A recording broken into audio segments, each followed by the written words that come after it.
Selamat siang terhadap Ibu pengampu dan juga teman-teman sekalian.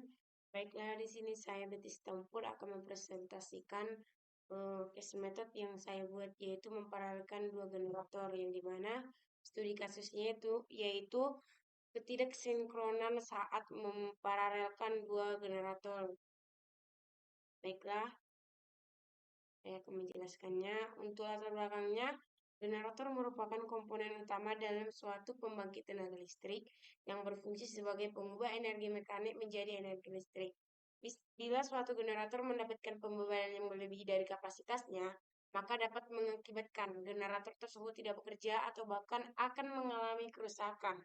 Untuk mengatasi kebutuhan listrik atau beban yang terus meningkat tersebut, bisa diatasi dengan menjalankan generator lain yang kemudian dioperasikan secara paralel dengan generator yang telah bekerja sebelumnya pada satu jaringan listrik yang sama. Untuk rumusan masalahnya, saya menggunakan genset ataupun generator set, yang dimana genset ini adalah pembangkit listrik yang dibuat untuk membantu sebuah tempat ataupun gedung ketika PLN padam atau sedang ada gangguan dan tidak bisa mensuplai daya listrik untuk kebutuhan gedung. Karena sangat pentingnya daya listrik yang dibutuhkan bagi gedung, maka gedung apartemen Sudirman Park memiliki 3 genset untuk suplai daya. Jadi objeknya itu menurut studi kasus yang saya temukan yaitu pada gedung apartemen Sudirman Park. Jadi dalam gedung ini daya yang dibutuhkan hanya 3.450 kV ampere. Sanggup disuplai dengan 2 genset, tetapi di sini permasalahannya gagalnya sinkronasi genset 1 dengan genset 2 secara paralel.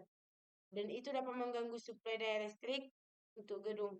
Penyebab kegagalan sinkronasi ini terjadi karena genset 1 dengan genset 2 terjadinya RPM ataupun dan juga frekuensi yang tidak stabil. Jadi dalam genset 1 ketika diparalelkan dengan genset 2 tidak stabilannya dari RPM ataupun frekuensi. Yang dimana hal ini juga menyebabkan relay pada genset 1 dan auto charger baterai pada genset 1 itu mengalami kerusakan. Di sini penulis ingin menjelaskan lebih detail cara penyelesaian masalah gagal sinkronasinya genset 1 dan genset 2. Dari pembahasan latar belakang tadi, perumusan masalah yang bisa saya ambil adalah ketidaksinkronan genset 1 dan genset 2 sehingga menyebabkan kerusakan juga pada relay genset 1. Selanjutnya, tinjauan pustaka yang akan saya ambil yang pertama dari spesifikasi generator.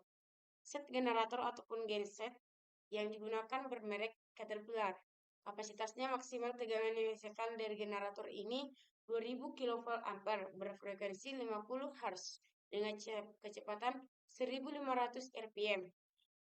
Generator Caterpillar ini bertipe 3516A dengan bahan bakar yang digunakan yaitu solar. Pemakaian solar kurang lebih dari 4 liter.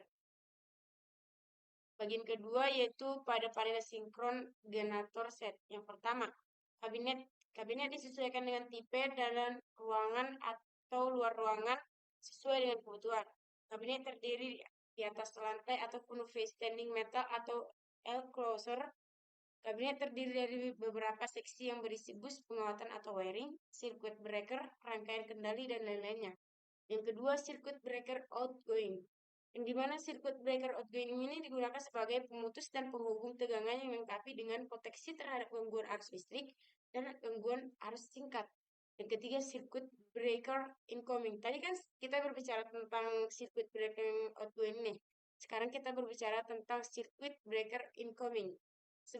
Yang dimana circuit breaker incoming ini berfungsi sebagai pemutus ataupun penghubung tegangan yang dilengkapi dengan proteksi terhadap gangguan arus lebih ataupun arus hubung singkat.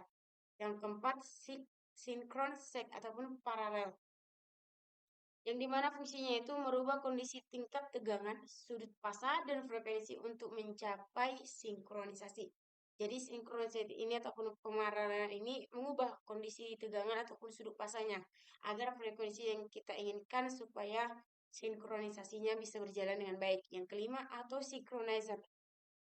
Yang dimana auto synchronizer ini berfungsi sebagai penyedia proses sinkronasi secara otomatis dari sebuah generator yang akan masuk paralel dengan singkat dengan cara mengkontrol frekuensi melalui servo motor elektrik pada speed generator atau motorized potentiometer. Selanjutnya, bagian keenam yaitu load share ataupun pembagi beban, yang dimana membagi beban dengan mengatur frekuensi setiap sistem secara otomatis untuk paralel generator. Prinsip kerjanya yaitu beban pada setiap generator akan dibandingkan dengan beban dari generator lainnya dan akan dikoreksi sampai keseimbangannya tercapai. Bagian ketujuh, dual current relay ataupun pembagi arus.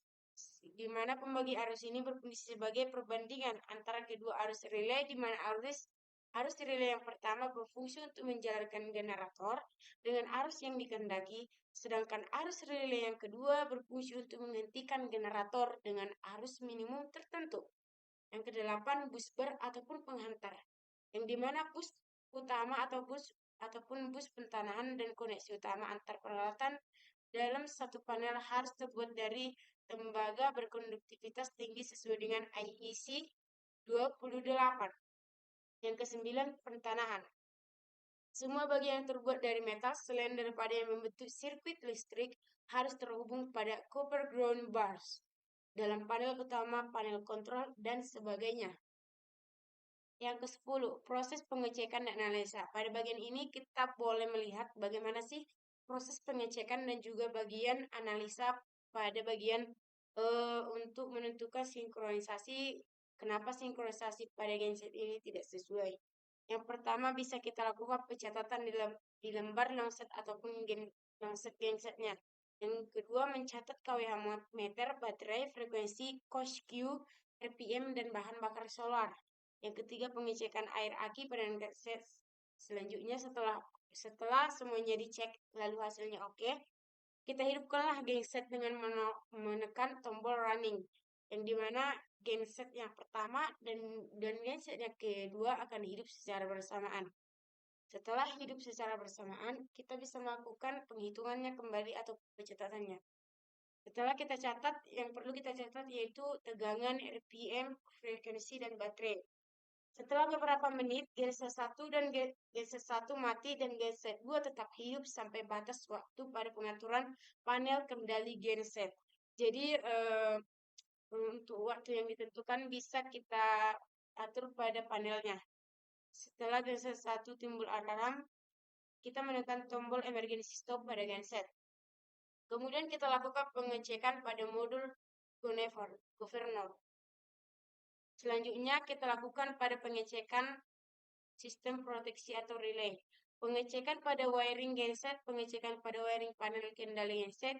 Apabila terjadi kerusakan pada genset 1, maka dilakukanlah proses penggantian relay, di mana proses pengencangan baut-baut pada wiring genset dan PGG ini dilakukan pada tes genset 1.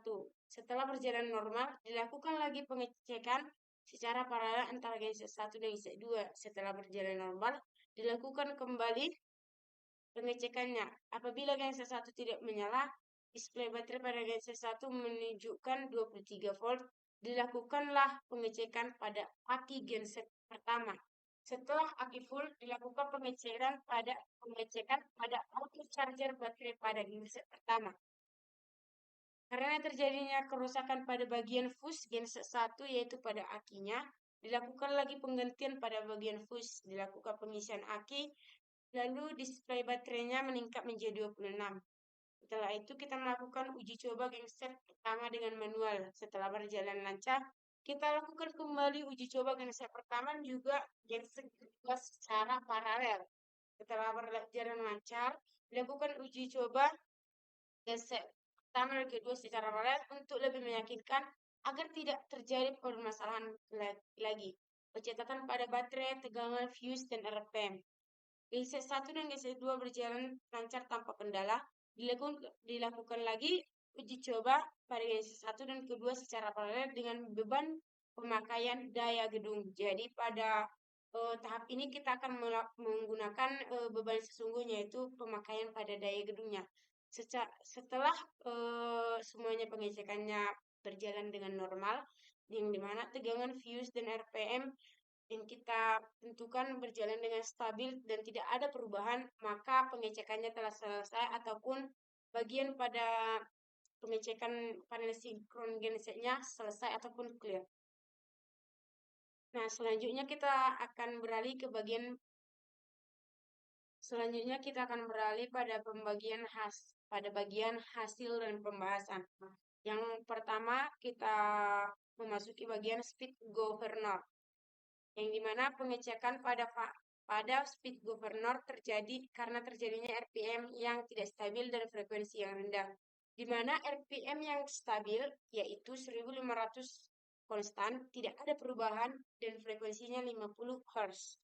Penyebabnya membuat genset 1 tidak bisa sinkron dengan genset 2 dan merusak relay pada genset 1.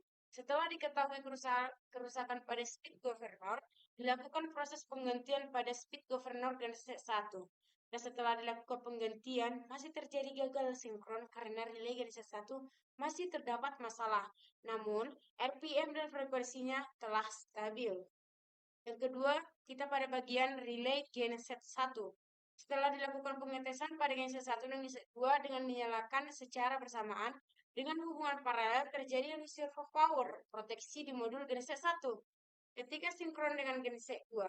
Tetapi, ketika sinkron tanpa genset 2, tidak terjadi reservoir power protection, yang dimana artinya penyebab terjadinya reservoir power ini pada genset 1 ketika dihubungkan paralel adalah karena terjadinya kerusakan pada relay genset 1, itu diketahui dari bekerjanya relay proteksi secara tiba-tiba memutus atau mematikan genset 1.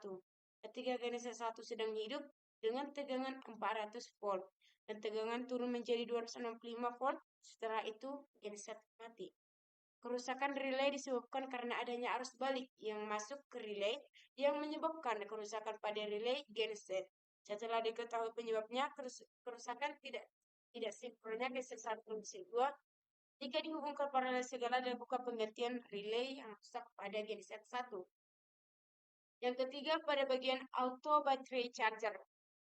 Setelah diketahui tegangan pada baterai 23 volt, dilakukan pengecekan pada aki pada baterai. Tetapi air aki pada baterai genset 1 high ataupun penuh. Penyebabnya jelas bukan pada aki baterai genset dan dilakukan pengecekan kembali pada bagian auto baterai charger genset 1. Karena pada saat dilakukan pengetesan pada uji coba kedua, tegangan awal 26 volt setelah genset hidup 23 volt. Jadi terjadinya penurunan. Seharusnya ketika genset hidup, tegangan pada baterai genset harusnya bertambah karena sudah ada sistem atau charger baterai. Penyebab kerusakan pada auto charger baterai genset terjadi karena adanya kerusakan pada bagian fuse ataupun screen pada komponen auto charger baterai. Selanjutnya pada bagian, jadi kesimpulan yang bisa kita ambil yaitu dari penelitian yang dilakukan, penulis dapat menyimpulkan bahwa lepas sinkron atau loss of sinkron pada genset 1 dapat terjadi karena adanya beberapa permasalahan pada bagian-bagian generator. Di antaranya yang pertama, pada bagian speed governor karena tidak stabilnya RPM dan frekuensi pada genset 1 ketika disinkronkan dengan genset 2. Dilakukanlah penggantian suku cadang untuk mendukung kerja genset tersebut. Yang kedua, relay genset 1 yang bermasalah karena tidak stabilnya RPM pada genset 1 yang menimbulkan kerusakan pada relay. Diketahuinya dengan cara sistem proteksi relay yang bekerja yang menimbulkan reservoir power atau arus balik pada genset. Ini yang menimbulkan genset 1 mati secara tiba-tiba. Solusi dilakukan penggantian relay pada genset 1 setelah dilakukan proses penggantian pada governor. Yang ketiga, auto battery charger pada genset 1 yang sudah tidak bekerja secara maksimal, dikarenakan sudah tidak bisa mensuplai daya untuk baterai. Penyebabnya adalah kerusakan pada fuse, karena adanya arus balik masuk ke auto charger baterai. Kesalahan pada satu bagian saja sudah dapat mengganggu sistem kerja genset dan dapat menimbulkan masalah baru pada genset. Nah, setelah kita simpulkan dari semua hal, kenapa ketidaksinkronan pada genset 1 dan genset 2 terjadi, itu diakibatkan pada terjadinya kesalahan dimulai dari genset 1 yang dimana speed governornya tidak stabil, yang artinya RPM dan frekuensinya tidak stabil. Yang kedua yaitu relay pada genset 1 bermasalah. Yang ketiga auto baterai, di mana auto baterai ini kita bisa lihat tidak berfungsi ataupun saat dinyalakan malah dayanya menurun. Karena kan seharusnya di mana auto charger ini sesuai dengan gunanya, setelah geseknya dihidupkan seharusnya ini auto charger ataupun tegangannya harus naik. Jadi kesimpulannya salah satu pun bagian yang rusak, maka bagian lainnya tidak akan berfungsi dengan stabil. Jadi sekian presentasi penjelasan case method di mana sinkronisasi generator dua buah generator tidak bisa terjadi oleh saya Betty Stompul. Saya mengucapkan terima kasih telah diberikan kesempatan untuk mempresentasikan hasil case method ini. Sekian dan terima kasih.